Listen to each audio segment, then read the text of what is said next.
back, remember when you were trying to get that first job?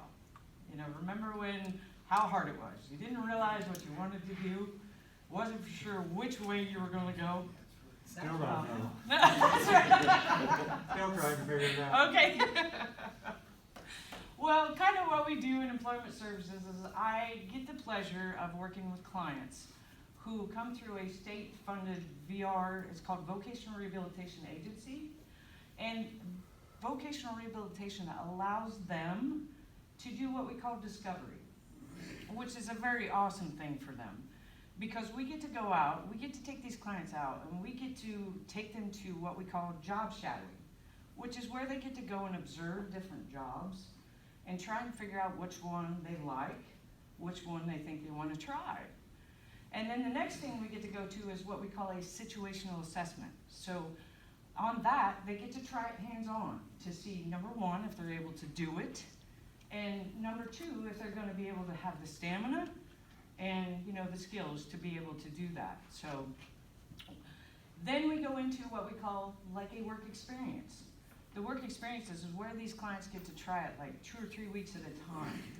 And then we really get to test whether they can do it or not. So, and I always tell my clients, if you get into something and you don't think that you like it or that you don't feel like you're going to be able to do it, you know, they got to let us know because, you know, the more the feedback, you know, the better. So, and I also need to tell you what these clients have to go through to get through this vocational rehabilitation to come to me. They really want to work.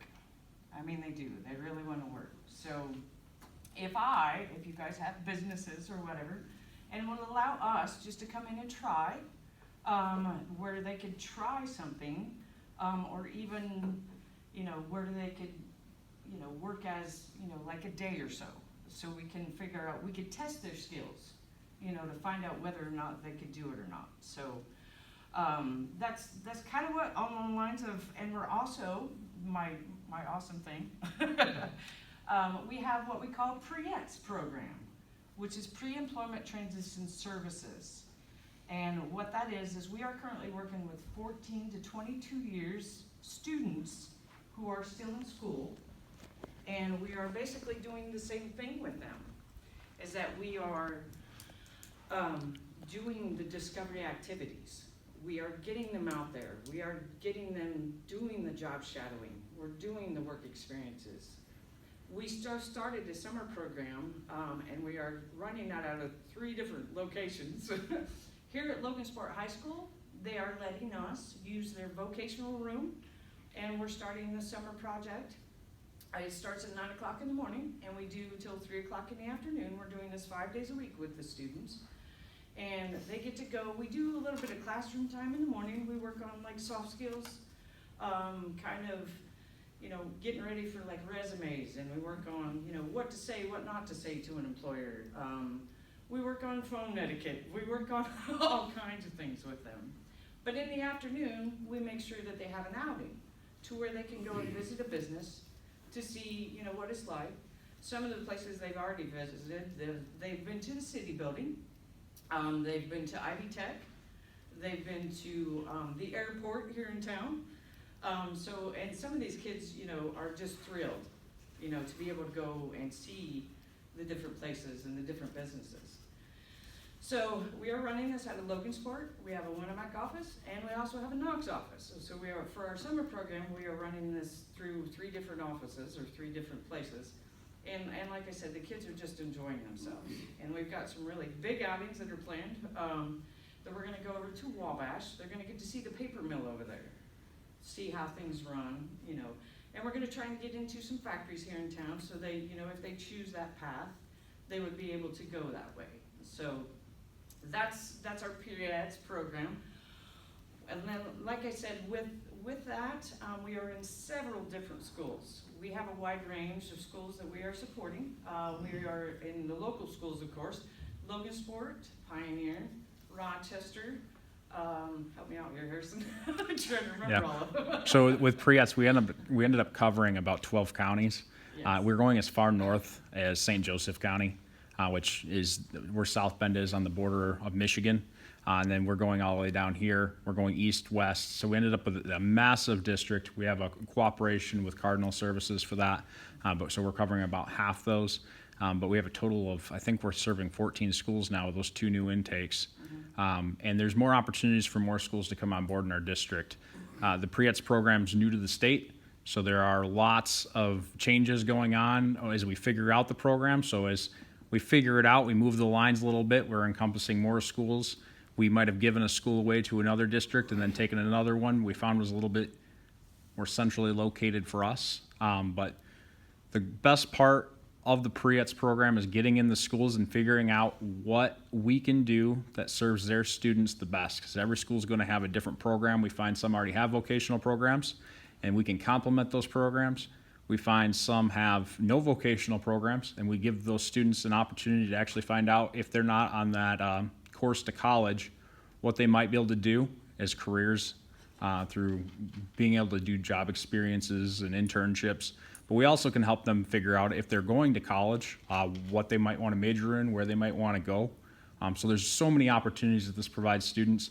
But complementing what Jennifer started with her employment service program, this also helps them know about the services that are available for them as students that have intellectual developmental disabilities, to be able to get into those services like vocational rehabilitation or Medicaid waiver.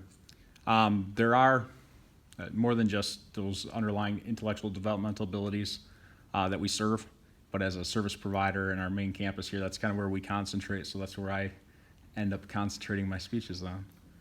Awesome, Jennifer. Okay, thank you. I think you got a question. I have a question. Do the kids volunteer into this program? Do they volunteer? No, it's a choice they make. Okay. Yeah, go ahead. I've been very interested in this program. I'm from Winamac. Winamac Okay. has no activity. Right. It's really Right. irritating, I mean, but anyhow. Right. I found out they do send kids down here to Logansport, Mhm. but they have to go through the schools. Right. And they have to be recommended by a teacher or a guidance counselor or something to get into Logansport. But I've been concerned about the kids that are not going to college, that Those- come out of high school Right. with no capability. They don't do woodworking, they can't cook. Right. And So, on that note, sir, we are trying to get into Winamac, and I'm also trying to get into Pioneer. We were very successful just a few months ago. Logansport High School is allowing us to embed a person into the school full-time, where that person will be able to work on those skills and follow through with the parents as far as signing up with vocational rehabilitation and helping them learn skills. And like I said, we're working with them to 14 to 22-year-olds. So they're coming in, learning some of these skills. So my intentions are, and I've already talked to Pioneer, my next step is Winamac. So good luck. So, to well, complement that, I've heard. we are already serving those schools. Yeah. What Jennifer's talking about is we're actually embedded an employee from Peak in the pre-ETS program into Logansport School, and that's what we're looking at Pioneer and Winamac. We're already serving pre-ETS in those schools and going out in the community with those students and serving them in the school, but it's only for a few hours or on one-on-ones. We actually want to embed somebody in the school to serve that full-time. With the schools, well, the impression I got was that if Winamac sends people to Logansport, there's a financial responsibility that the state will pick up. But if they're an individual, I wanted to go into course and look at it myself. They said, no, the only way to be in it is to be in high school.